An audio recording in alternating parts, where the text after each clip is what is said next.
ar o nosso programa Espaço Cidadão, hoje realizado aqui direto de Brasília, no escritório do Comitê Nacional dos Secretários de Fazenda, o CONCEFAZ, e conosco hoje o secretário, inclusive, que é potiguar, mas assume esse cargo de projeção nacional, que é o Carlos Eduardo Xavier.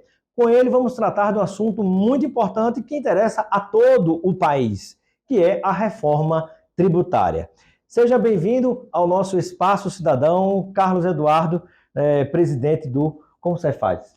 Obrigado, Robson. Vamos aqui debater esse tema tão importante para a vida das pessoas que, às vezes, infelizmente, por pouca consciência da importância dos tributos, as pessoas não têm tanto domínio. Mas a gente está aqui para trazer esclarecimentos sobre o tema para os seus telespectadores. E alguém pode estar se perguntando o que é que eu tenho a ver com reforma tributária? Como é que só pode atingir ou atingirá a minha vida?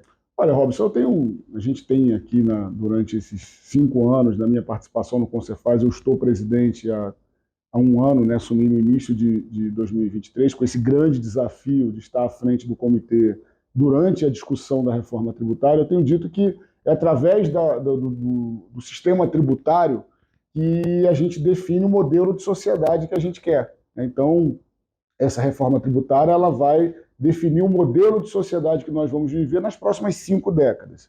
O tributo é a fonte de financiamento do Estado lato sensu, né, os estados, os municípios e a União, e com esses recursos são prestados serviços públicos para a sociedade, básicos como saúde, educação e segurança. Então, a reforma tributária está ligada diretamente à vida da nossa população. Então, é importante trazer essa discussão para que as pessoas tenham mais conhecimento sobre o tema.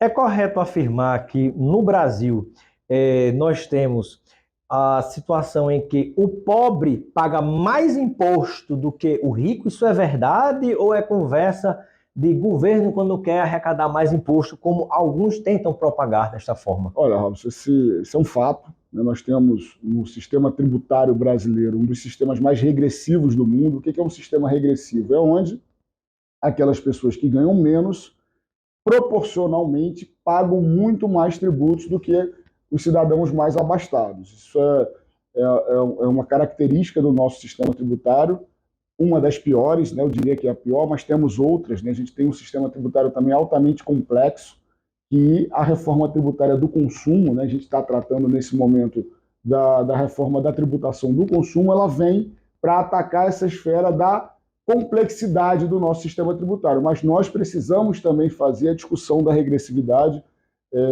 Essa discussão vai vir principalmente na tributação da renda. Vamos explicar o que é a regressividade na tributação, ou seja, o que é que isso tem a ver com a vida de quem está nesse momento na internet, em qualquer lugar ou em casa nos acompanhando. A regressividade é justamente isso, aquele cidadão que ganha menos, ele paga mais proporcionalmente do que o cidadão que tem mais acesso a mais recursos, tem uma renda maior.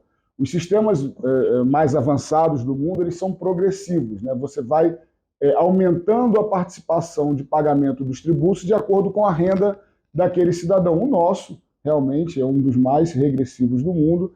Não estamos agora diretamente atacando essa regressividade, estamos atacando mais a complexidade, mas a questão do cashback que a gente vai... A complexidade seria o quê, por exemplo? Seria a questão de que existem muitos impostos e vai se criar, por exemplo, um só, que é como muito se falou da história do IVA, que é o Imposto sobre Valor Agregado, seria para simplificar o sistema ou não? Isso, é justamente isso. O que é a reforma tributária do consumo, que é essa que está sendo, que foi aprovada no Senado, agora volta para a Câmara para sua promulgação.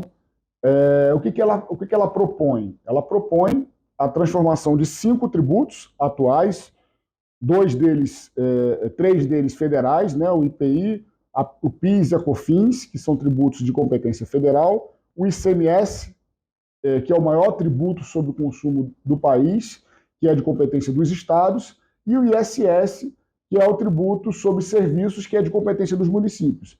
Se transformam esses 5 tributos em apenas 2. Né? A CBS, que é de competência da União, a Contribuição sobre Bens e Serviços, né, que transforma os 3 tributos da competência da União em apenas 1, e o IBS, né, o Imposto de Bens e Serviços, que transforma o ISS, que é dos municípios, e o ICMS, que é dos estados, em apenas um tributo. Isso vai...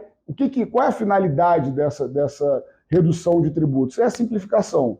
Nós temos, no caso do ICMS, né, que é o principal tributo sobre o consumo, 27 legislações distintas, cada estado tem a sua legislação do ICMS.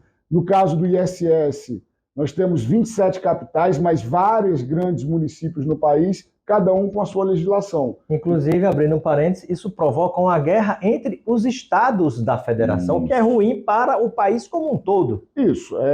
Outra característica dessa reforma, Robson, quando a gente migra do ICMS e do ISS para o IBS, né, o imposto que é de competência o novo imposto que é de competência dos estados e dos municípios. No caso do ICMS, por exemplo, a gente tem o princípio da origem e do destino. Então, o ICMS é repartido entre a unidade federada de origem das mercadorias e onde efetivamente ela é consumida.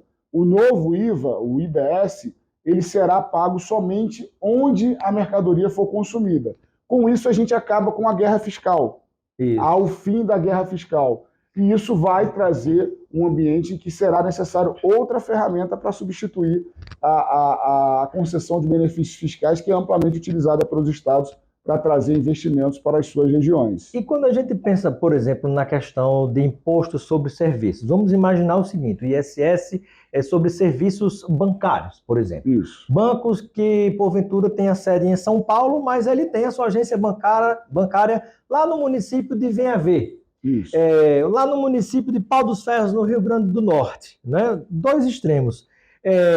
Muitas vezes o lucro, né, o imposto que é recolhido, ele volta para aquele estado onde está sediada aquela empresa, como também com as empresas. É o melhor exemplo. Pronto, né? As telecomunicações, como também as big techs, as empresas de tecnologia, né? Vamos lá. A questão da migração do princípio do destino puro é muito interessante para aquele telespectador entender o que a gente está falando. Você que é assinante de uma empresa de telefonia móvel, né? Essa empresa tem a base em São Paulo, por exemplo, e você mora em Crato, no Ceará. O imposto que você paga sobre essa prestação de serviço fica geralmente no estado de São Paulo. Com a adoção do IVA, esse imposto vai para o seu município. Então, essa é uma transferência federativa muito importante. Claro que vai ter um período de transição bem grande, Robson. Isso. Assim, e essa questão da transição, lhe interrompendo, ela é importante porque isso nos traz uma outra questão, que é o seguinte: tudo bem, existem 20 tipos de impostos diferentes e agora vamos dar um jeito de unificar e simplificar. Aí a primeira pergunta na hora que você juntar tudinho, né, já está bem definido como é que vai se distribuir esse bolo? E na hora que você praticar essa justiça tributária entre os estados que produzem e consomem, e onde as empresas estão sediadas, né, como é que vai ficar essa questão da receita? Porque tem estado que vai, por justiça, ganhar e tem estado que vai perder essa receita. Isso. Dentro da reforma tributária, a gente trata, por essa questão que você colocou, de duas transições. A transição entre os tributos, da migração para o contribuinte do pagamento do ICMS, do ISS para o pagamento do IVA, né? Essa é a chamada transição dos tributos, que ela vai se dar totalmente até 2033, né? E tem a transição federativa, que é a repartição dos recursos, que essa vai demorar mais tempo. Essa a gente está falando aí em torno de 50 anos. Para quê? Para mitigar justamente isso que você colocou, essa transição das receitas que ficam hoje no estado de origem da prestação de serviço ou da mercadoria para totalmente o estado de destino. Então, para que não aconteçam perdas abruptas de receita pelos estados produtores, se optou por um caminho mais longo de transição federativa, por isso os 50 anos. E aí vem uma outra pergunta, que é o seguinte: aproximadamente em quanto tempo os empresários, né, os fornecedores, os prestadores de serviços e vendedores de mercadorias, os consumidores, os cidadãos, em quanto tempo aproximadamente esses efeitos dessas mudanças eles começarão a ser sentidos se a reforma tributária for aprovada da forma como ela está sendo proposta hoje e aquecida pelo governo? Olha, o início da transição ela se dá a partir de 2027, né? e o fim dela é em 2033, né? A partir de 1º de janeiro de 2033, do ponto de vista dos tributos para os contribuintes, o ICMS para de existir, o ISS para de existir, PIS, COFINS, IPI, e você trabalha somente com o IBS, a CBS e o imposto seletivo também, que é o chamado imposto do pecado, né? É um tributo que tem uma finalidade extrafiscal, ele não tem finalidade de arrecadação, mas tem a finalidade de reduzir o consumo de produtos nocivos à saúde e à sociedade. Há um consenso hoje entre os estados da Federação Brasileira e o governo federal, nesse diálogo que você, como representante, né, dos secretários de Fazenda dos estados, né, tem dialogado, obviamente, com o governo federal, né? E já existe um consenso, né? Esse consenso está chegando ao Congresso com boa receptividade? Olha, Robson, o Concefaz participa dessa discussão desde 2019, né? Justiça seja feita, é preciso colocar isso, o governo Lula teve um grande acerto, né? O governo Lula aproveitou, vamos dizer assim, toda a tramitação que iniciou ainda no ciclo passado. Infelizmente, a reforma não foi aprovada no governo federal anterior, no ciclo político anterior, por questões políticas. E o governo Lula, ao assumir agora em 2023, optou por deixar a discussão no Congresso e não chegar com um novo projeto, que seria muito tentador o presidente Lula entrar no Congresso Nacional. O projeto é meu, mas também ia começar do zero. Ia começar do zero. Então, o governo federal foi muito sábio desse ponto de vista, porque aproveitou toda a discussão que aconteceu no ciclo passado, e o Concefaz vem participando dessa discussão desde então. É preciso ser dito, né, que durante agora a tramitação na Câmara e no Senado, muitas das contribuições que nós levamos, elas não foram colacionadas no texto aprovado nem na Câmara. Não foram acrescentadas. Não foram. Assim, não foram levadas em conta, né? Isso. A gente tem uma preocupação com relação à autonomia dos estados nessa nova formatação do nosso sistema tributário, mas nós estamos já aptos a fazer, já estamos à disposição do Congresso Nacional, da Secretaria Extraordinária da Reforma Tributária do Governo Federal, para que a gente participe efetivamente da confecção, da elaboração das leis complementares. A reforma tributária não se encerra com a promulgação da PEC, com a aprovação definitiva na Câmara dos Deputados. Na verdade, ela se inicia, né? Você já tem ali um direcionamento na Constituição, mas todo o arcabouço legal vai ser construído em cima das leis complementares. E nós estamos à disposição, nós queremos contribuir para essa discussão, Robson, principalmente porque é importante lembrar que o principal tributo de consumo hoje no país é o ICMS, que é de competência dos estados. Então, os estados precisam ter uma preponderância, um protagonismo na discussão do novo modelo tributário. Mas entre os estados, já há um consenso em relação a essa questão do período de transição, porque tem estado que vai perder receita para outros estados que, por justiça tributária, vão receber uma receita que já deveria estar com esses outros estados. Isso. Eu faço a pergunta porque, por exemplo, pelo que eu imagino, o estado que mais vai perder receita, por exemplo, é São Paulo. Mas São Paulo, por exemplo, quando a gente vai para o Senado, tudo bem, todos os estados, teoricamente, têm 3 senadores que vão defender o seu estado.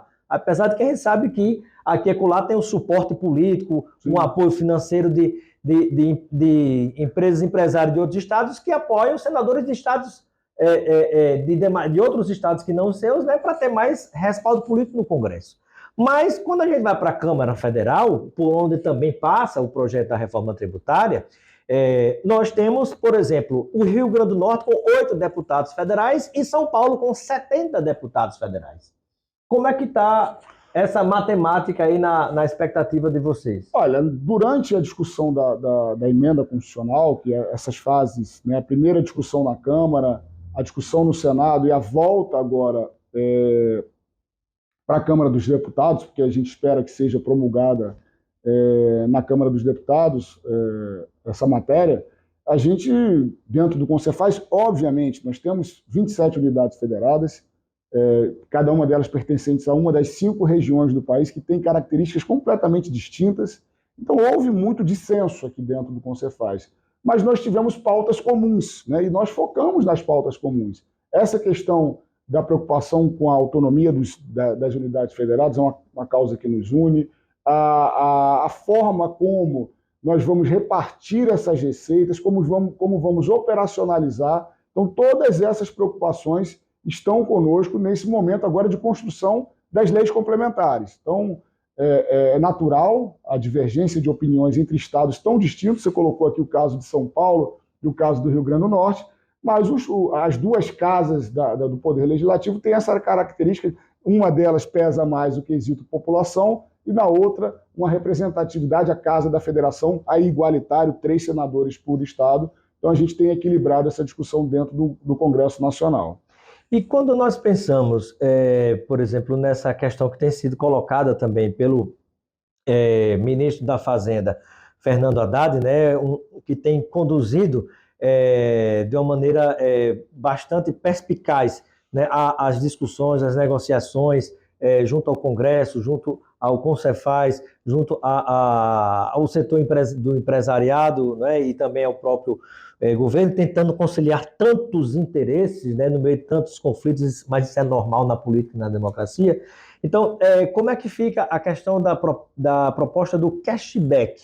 Né? O que seria essa história do cashback, do imposto voltar para algumas pessoas? Como é que funcionará isso na prática? Olha, o cashback é uma ideia que foi iniciada no estado do Rio Grande do Sul, né? Hoje, no modelo atual, ele já funciona. É uma ideia para tentar, no início da entrevista, a gente estava abordando o tema da regressividade, da progressividade do sistema. Ele é uma tentativa de dar mais progressividade, né? Fazer uma justiça social dentro da reforma. É uma ideia que tem tudo para ser um sucesso. O questionamento que a gente faz, coloca como ponto de atenção, é que esse cashback precisa ser desenhado de acordo com a capacidade financeira de cada estado, né? Cada estado tem a sua realidade, mas a iniciativa é justamente essa. O cashback, como é que funciona o cashback? Aquelas classes sociais mais baixas, elas vão ter um retorno do tributo que ela vai pagar nas suas aquisições. Isso vai se reverter em recursos para ela própria. É uma grande iniciativa, tenta dialogar com a justiça social na reforma tributária do consumo, e a gente espera que seja muito bem desenhado nas leis complementares para que vire, de fato, um modelo de sucesso, conforme está sendo o modelo lá no Rio Grande do Sul. Então, por exemplo, as leis, entre aspas, vamos dizer assim, as leis macro, né, serão votadas nessa reforma tributária, mas depois, né, com o passar do tempo, virão as leis complementares, ou tudo vai ser votado de uma vez só? Não, primeiro está sendo finalizada a aprovação da emenda constitucional, né? Aquilo que vai ficar no texto da Constituição. Mas o corpo, né, o arcabouço regulatório da reforma vai estar em leis complementares, são delegadas para as leis complementares. É esse momento que a gente vai, a partir da promulgação da emenda constitucional, é esse novo momento que nós vamos viver, e onde tudo vai ser desenhado. O comitê gestor, né, que virá posteriormente. O comitê gestor é um novo modelo de administração tributária, né, que vai ali estar dentro do comitê gestor do IBS, por exemplo, os representantes dos estados e dos municípios, né, as deliberações serão dadas ali dentro.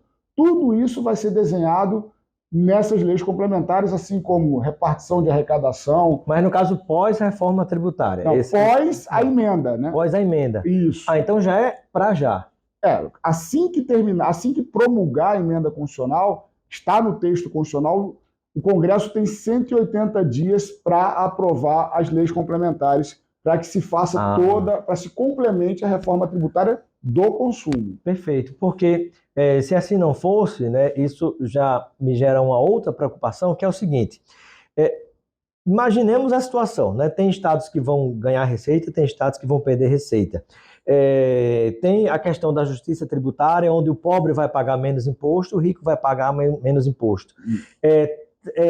Digamos assim, de uma maneira transversal a tudo isso, tem as discussões também, porque naturalmente de alguns segmentos vai cair a arrecadação para os estados e municípios e o governo federal. Mas também há uma tentativa de compensação, por exemplo, né, em outras questões que transitam em paralelo, que é a questão da taxação das grandes fortunas, a cobrança de imposto de offshores, né, dos fundos exclusivos, que pessoas que têm mais de 10 milhões de reais aplicados, que não pagam um centavinho de imposto, né? Então, a pergunta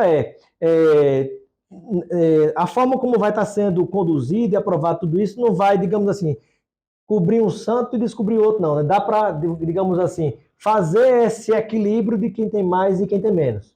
A grande questão, Robson, é que nesse momento nós estamos discutindo a reforma tributária do consumo, né? A tributação do consumo. Essas questões que você coloca, elas vêm todas, e isso tem também lá no texto constitucional o prazo estabelecido para a reforma tributária da renda, a reforma da renda, a desoneração da folha. Todas essas discussões elas serão complementares e precisarão ser feitas. O momento agora é da discussão exclusiva do consumo, da mas que de toda forma consumo. Impacta na arrecadação. O que vai acontecer? Aí, se o governo arrecadar menos, como é que vai se cobrir, por exemplo, essa queda de arrecadação? Há uma premissa básica, né, que o governo federal, o Congresso Nacional, os estados também sempre colocaram nessa reforma do consumo, é que não haverá alteração da carga tributária no consumo. Então, a expectativa que nós temos é que o padrão de arrecadação ele se mantenha no mesmo patamar, né, para que não se aumente a carga do país. O que a gente espera, e isso é uma expectativa tanto do governo federal quanto também do Concefaz, dos estados, é que com a reforma da tributação do consumo, a gente tira da sala, e é fato, esse complexo sistema tributário do consumo do país, e você estimule o crescimento da economia do país, né? Você volte, por exemplo, um grande objetivo é reindustrializar o país. E com isso haja um ganho de arrecadação, não pelo aumento da carga, mas pelo crescimento da economia. Então, assim, a preocupação nesse momento na reforma do consumo é manter a carga atual que nós temos, tirar essa questão da complexidade que atrapalha de fato o desenvolvimento do país e a economia vir a crescer. A justiça tributária, do ponto de vista social, ela vai estar mais ligada à questão da aprovação da tributação da renda. Tem uma questão também que eu sempre tenho dito nas minhas declarações, que para o cidadão, para as pessoas, para os consumidores, o grande legado da reforma tributária do consumo é que a partir de hoje a gente vai saber, a partir de hoje não, a partir de quando migrar para o novo modelo, a gente vai ter a transparência de quanto a gente paga de tributo nas aquisições de mercadorias. Hoje, quando a gente compra um refrigerante no supermercado, não tem quem saiba quanto tem de tributo ali dentro. Com o novo modelo, que o IVA vai estar por fora, a gente vai saber exatamente quanto a gente paga de tributo para em contribuição aos estados, para que os estados provenham políticas públicas para a sociedade. Então, a transparência do sistema vai fazer com que lá na frente, com a aprovação da tributação da renda, a gente possa fazer esse contrapeso e, de repente, Robson, algo que é muito bom para a economia do país, a gente migrar a base de tributação do consumo, que hoje, no Brasil, a grande parte da nossa tributação está no consumo, a gente migrar o patrimônio para a renda, assim como os países desenvolvidos fazem. Empresário paga imposto ou repassa o que arrecada do consumidor? A tributação do consumo, quem paga o tributo efetivamente, o empresário coloca isso no preço e faz parte, e quem paga a tributação mesmo é o consumidor. É verdade ou é um mito que a carga tributária do Brasil é a maior carga tributária do mundo? Não, isso é um mito, né?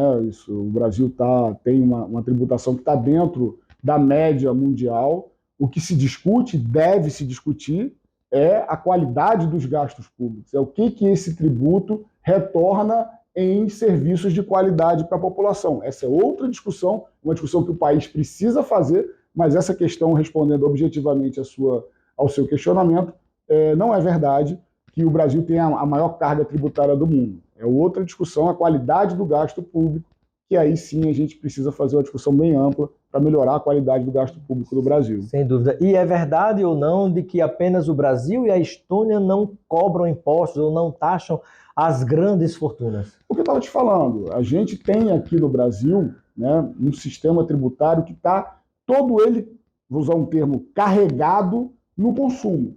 Isso é péssimo para a economia, né? Quando você tem a tributação quase que grande parte dela em cima do consumo, você estimula se desestimula os investidores de investir em geração de emprego e renda. Eles migram como a gente tem uma tributação mais baixa no patrimônio e na renda, eles migram para a especulação financeira, e aí sim a gente tem uma tributação muito menor do que os países desenvolvidos, mas é algo que está ligado diretamente com a nossa cultura, Robson.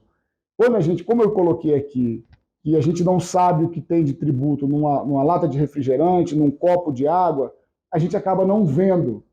Agora, quando chega um boleto do IPVA, do IPTU na nossa casa, que é a tributação sobre patrimônio, a gente vê o tamanho do tributo e acaba achando melhor, inconscientemente, que a tributação fique no consumo, porque é uma tributação invisível. Com a reforma tributária do consumo, nós vamos ver efetivamente quanto tem de tributo em cada produto que a gente consumir. Cada item, né? E aí, já perto de finalizar, me ocorreu exatamente a pergunta com base no que você falou. Haverá alguma alteração em relação a outros tipos de impostos, como o IPTU, Imposto Territorial Predial Urbano, que é das prefeituras, o imposto de transmissão intervivos, quando você compra e vende imóveis, né? Tem outro imposto que, no caso, é arrecadado pelo Estado. ITCD, né? De causa-morte, né? De causa-morte também. Então, assim, haverá alguma alteração nesses impostos também? Hoje, nesse momento, né, nesse primeiro momento, que eu acho que foi uma iniciativa, foi uma estratégia inteligente, fatiar a reforma em 3 fases. Na tributação do consumo, esses tributos não são alterados. O que vai alterar são aqueles 5 que eu coloquei: IPI, PIS e COFINS da União, ICMS dos estados e ISS dos municípios. Quero agradecer a participação de Carlos Eduardo Xavier, secretário de Tributação do Estado do Rio Grande do Norte e de Planejamento também, mas que também assume a função de presidente do Comitê Nacional dos Secretários de Fazenda, né? E é uma peça muito importante na discussão da reforma tributária que diz respeito ao interesse de todos os brasileiros e brasileiras. Muito obrigado, Carlos Eduardo Xavier, e eu deixo um momento final para suas despedidas, junto a todos aqueles e aquelas que nos acompanham. Pode acrescentar com alguma informação que você considera importante e, porventura, a gente não tenha tratado aqui nesse tema da reforma tributária. Eu agradeço o convite, acho muito importante, Robson, o debate sobre esse tema, é um tema que dialoga diretamente com o nosso futuro, com o modelo de sociedade que a gente vive, e é sempre importante a gente debater para que as pessoas fiquem esclarecidas sobre essa matéria. Muito obrigado.